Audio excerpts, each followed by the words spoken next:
Nous, population des communes de Mérina Dakhar, Pekes, Niakhène, Koul et Kilmaha, sommes réunis aujourd'hui à Mérina Dakhar pour déplorer l'état de la route Mékhé-Kilmaha. Cette route qui desservit une bonne partie du Cayor des profondeurs est un maillon essentiel pour le développement du terroir. C'est aussi un passage obligé pour rejoindre la capitale du mouridisme. C'est pour dire que c'est le cordon ombilical qui nous lie à la ville sainte de Touba.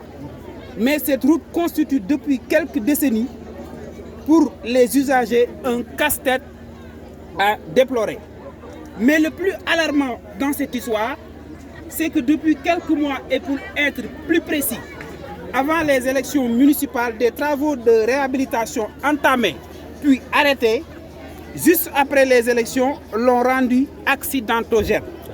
Et c'est pourquoi nous soupçonnons une volonté inavouée d'achat de conscience et de séduction électoraliste de la part des autorités étatiques à l'endroit des populations de notre localité. Oui. Les faits sont réels. On ne nous parle de cette route qu'à l'approche des élections. La route est devenue un tombeau ouvert. Il ne se passe pas un seul jour sans que des accidents soient signalés. Et c'est l'occasion pour nous de prier pour le repos des âmes des gens qui ont perdu la vie. Mais ce que nous déplorons le plus, c'est le silence assourdissant des autorités qui ont commandité ces travaux. Nous lançons pour une énième fois un cri de détresse à l'endroit des autorités pour leur montrer notre ras-le-bol, notre amertume et notre indignation quant à l'état de cette route qui a fini de s'adjuter légitimement l'appellation de route de la mort à cause des fréquences des accidents mortels.